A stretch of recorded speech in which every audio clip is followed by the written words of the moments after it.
السلام عليكم ورحمة الله وبركاته. أهلا وسهلا بكل اللي بيسمعونا من مصر ومن برا مصر.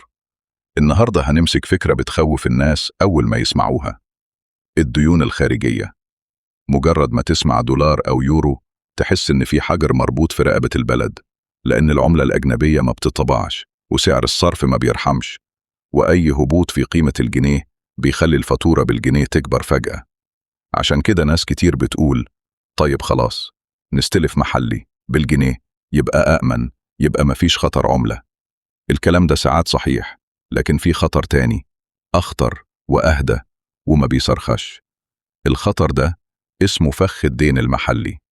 فخ ممكن يصفط الموازنة كلها ويخنق الاقتصاد من جوه، وبعدين في الآخر يضغط على الجنيه برضه، وساعتها تلاقي الدين المحلي ما حمكش من وجع الدين الخارجي.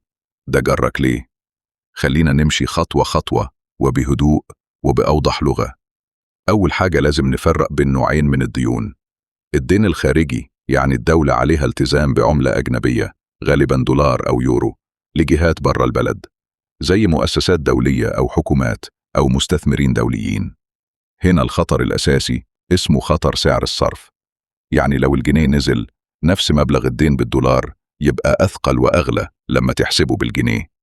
أما الدين المحلي فمعناه إن الدولة بتستلف من داخل البلد وبالعملة المحلية، يعني بالجنيه، غالباً عن طريق أدوات حكومية بتتباع في السوق المحلي، أشهرها أذون الخزانة.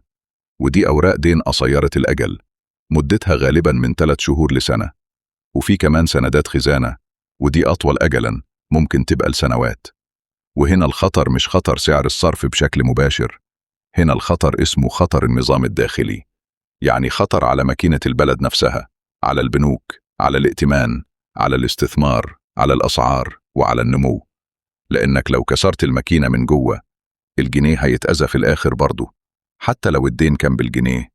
طيب ليه الحكومات بتحب الدين المحلي في البداية؟ لأنه يبدو أسهل، هو بالجنيه تحت قوانينك وبنوكك تشتريه، والبنك المركزي يقدر يساعد في تسهيله. وهنا بالذات بيبدأ الخطر، لأن الدولة لما تتعود إن الحل السريع لأي عجز هو الاستدانة المحلية بتدخل في سكة اسمها تمويل العجز بالنقود.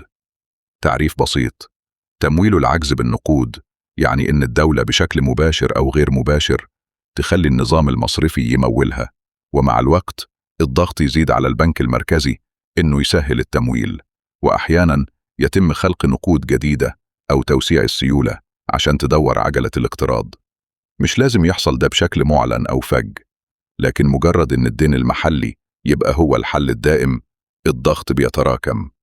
وبعدين تيجي الكلمة اللي لازم كل واحد يفهمها لأنها قلب الموضوع: تدوير الدين. تدوير الدين يعني إيه؟ يعني دين يستحق السداد، بدل ما تسدده من دخل حقيقي زي ضرائب كفاية أو نمو حقيقي، تروح مطلع دين جديد عشان تسدد القديم. يعني بتسدد بطاقة ائتمان ببطاقة ائتمان تانية. العملية ممكن تمشي فترة، لكنها تفضل حساسة جدا لأي تغيير في الفائدة أو في شهية المشترين. وده بيبان جدا لما الدولة تعتمد بشكل كبير على أذون خزانة قصيرة الأجل، لأن الأذون قصيرة فتلاقي كل شوية استحقاق، وكل شوية مزاد جديد، وكل شوية إعادة تدوير، وساعتها أي ارتفاع في سعر الفائدة يبقى زي مطرقة، وأي تردد من المشترين يبقى إنذار.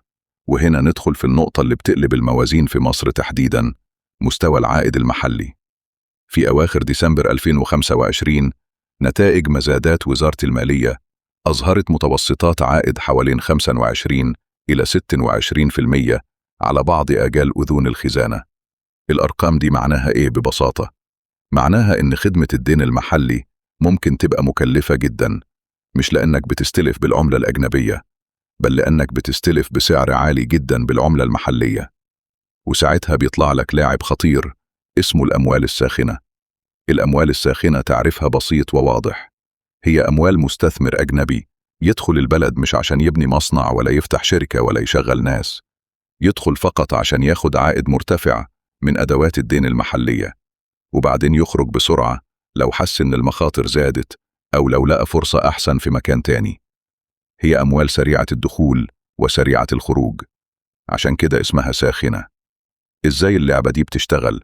مستثمر معاه دولار يدخل يحول الدولار لجنيه، يشتري أذون خزانة بالجنيه بعائد مرتفع ممكن قريب من 26%، ويطلع مكسب كبير مقارنة بدول الفائدة المنخفضة طالما الجنيه ما هبطش هبوط أكبر من فرق العائد. هو ده الرهان. لكن الرهان ده فيه قنبلة، لأن الأموال الساخنة لو خرجت بتعمل حاجة واحدة خطيرة جدا، بتسحب دولار من البلد. يعني الطلب على الدولار يعلى فجأة، والاحتياطي يتضغط، والسوق يتوتر، والجنيه يضعف. وهنا تحصل المفارقة اللي لازم تتفهم كويس. انت كنت فاكر ان الدين المحلي يحميك من ألم الدين الخارجي، لكن لما الأموال الساخنة تهرب هي بتضغط على الجنيه، ولما الجنيه يضعف الدين الخارجي اللي بالدولار يبقى أغلى بالجنيه. يعني الدين المحلي فتح الباب لأزمة عملة، وأزمة العملة بتضرب الدين الخارجي في القلب. خليني أحكيها كسلسلة واضحة بدون تعقيد. الدولة تستلف محلي بعائد عالي، العائد العالي يجذب أموالا ساخنة، الأموال الساخنة تدخل وتديك نفس الدولارات اللي محتاجها مؤقتا. لو المزاج اتغير الأموال دي تخرج بسرعة، الخروج يرفع طلب الدولار، الجنيه يضعف، ضعف الجنيه يرفع تكلفة الدين الخارجي عند السداد، ففجأة تلاقي نفسك بتدفع 8 نوعين من الديون مع بعض. طيب نرجع للرقم اللي اتكلمت عنه، رقم 104%. المعنى اللي وراء الرقم ده أخطر من الرقم نفسه. لما الناس تقول إن فوائد الدين وصلت لمستوى يتجاوز إيرادات الدولة، ده معناه إن الدولة لو جمعت كل إيراداتها مش مكفية حتى تدفع الفوائد فقط، قبل ما تدفع مرتبات أو دعم أو صحة أو تعليم. في تقارير صحفية عن بداية السنة المالية 2025 إلى 2026 اتقال إن مدفوعات الفوائد تخطت إجمالي الإيرادات في الشهور الأولى، وده يلمح لنسب فوق 100%. يعني إيه عملياً؟ يعني الموازنة داخلة من أول اليوم ناقصة، وساعتها مفيش حل سحري، إما تستلف عشان تدفع فوائد، أو تضغط الإنفاق على الناس والخدمات، أو تبيع أصول، أو تسيب التضخم يأكل القيمة. وفي الغالب بيحصل مزيج من دول. وفي ناس بتضيف رقم أكبر لما تحسب مش الفوائد بس، تحسب كمان أصل الديون المستحقة السداد، وده اسمه خدمة الدين. تعريف خدمة الدين: الفوائد زائد أقساط أصل الدين اللي لازم تتسدد عند الاستحقاق. لو خدمة الدين كبيرة جدا مقارنة بالإيرادات، يبقى الدولة شغالة طول السنة عشان تسدد استحقاقات. وده يفسر ليه فكرة تدوير الدين بتبقى أساسية، لأنك عملياً بتسدد كتير من الاستحقاقات بديون جديدة. وهنا لازم نذكر رقم ضخم اتنشر عن خطة الاقتراض المحلي. في الربع اللي من أكتوبر لحد نهاية ديسمبر 2025 اتنشر إن الحكومة كانت تخطط لاقتراض محلي حوالي 2.524 تريليون جنيه خلال الربع الثاني من السنة المالية 2025 إلى 2026 لتغطية استحقاقات وتمويل عجز. الرقم ده مش مجرد رقم كبير، ده إشارة إن الاعتماد على التدوير المحلي ضخم، وإن الحساسية للفائدة عالية، وإن أي اضطراب في السوق المحلي أو خروج أموال ساخنة يقدر يعمل ضغط سريع. طيب في ناس تقول خلاص يبقى نستلف خارجي أحسن لأن الفائدة الخارجية أقل، وده صحيح في نقطة واحدة: أحيانا الدين الخارجي يجي بفايدة أقل من الدين المحلي. مثال واضح هو الصكوك السيادية اللي اتسعرت بعوائد في حدود 6.375% لشريحة و7.95% لشريحة أخرى، حسب بيانات منشورة عن إصدار صكوك، وده مقارنة بعوائد محلية فوق 25%. الفرق كبير جدا. لكن الدين الخارجي لقيد حديد: لازم تسدد بعملة أجنبية، يعني لازم يكون عندك تدفقات دولارية مستقرة من تصدير، من سياحة، من تحويلات، من قناة، من استثمار مباشر. لو التدفقات دي ضعفت، سداد الدين الخارجي يبقى ضغط دائم على الدولار. طيب إيه اللي يخلي الدين المحلي أحيانا أخطر من الخارجي؟ لأنه بيدمر مصدر الإيرادات من جوه، وده اسمه مزاحمة القطاع الخاص. تعريف مزاحمة القطاع الخاص: لما الدولة تقترض بعائد عالي، البنوك تلاقي إن شراء ورق الحكومة أسهل وأأمن وأربح من إقراض الشركات. إقراض الشركات فيه مخاطرة وتحصيل ومشاكل، لكن ورق الحكومة جاهز، فبدل ما الفلوس تروح لمصنع يوسع ويشغل ناس، تروح لتمويل الدولة. النتيجة: استثمار أقل، وظائف أقل، نمو أقل، ضرائب أقل في المستقبل، يعني نفس المشكلة اللي خلتك تستلف بتكبر، وبكده الدين المحلي يعمل حلقة مغلقة.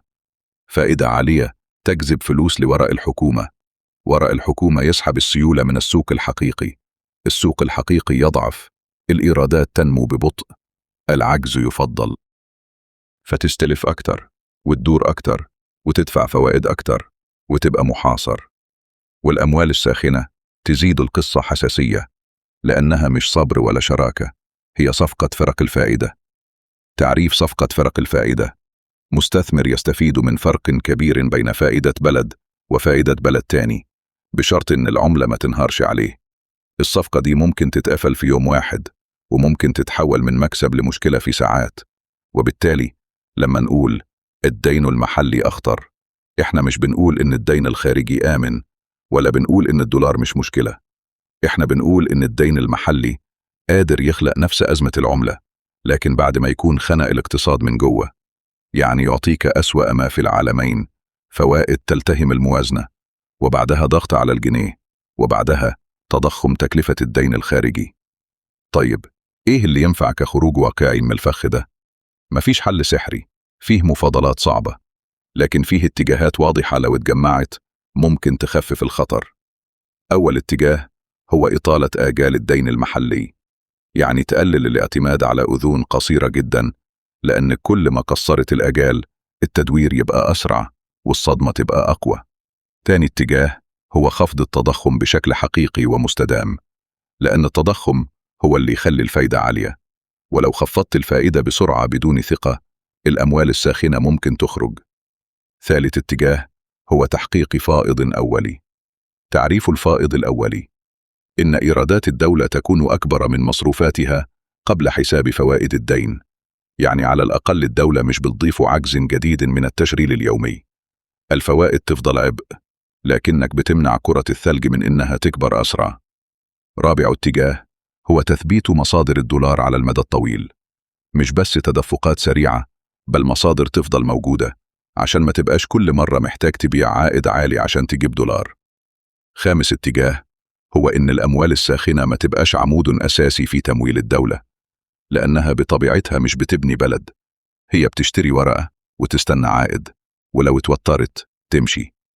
في الآخر خليني أقولها بجملة واحدة من قلب المواطن: الدين الخارجي يخوفك لأنه بالدولار، لكن الدين المحلي يخوفك لأنه ممكن ياكل البلد من جوه ثم يرميك في نفس أزمة الدولار. وعشان كده فخ الدين المحلي أحيانا يبقى أعمق، لأنه بيحصل بهدوء لحد ما تلاقي نفسك بتدفع ثمنه في كل حاجة، في الأسعار، في الخدمة، في الوظائف، وفي قيمة الجنيه.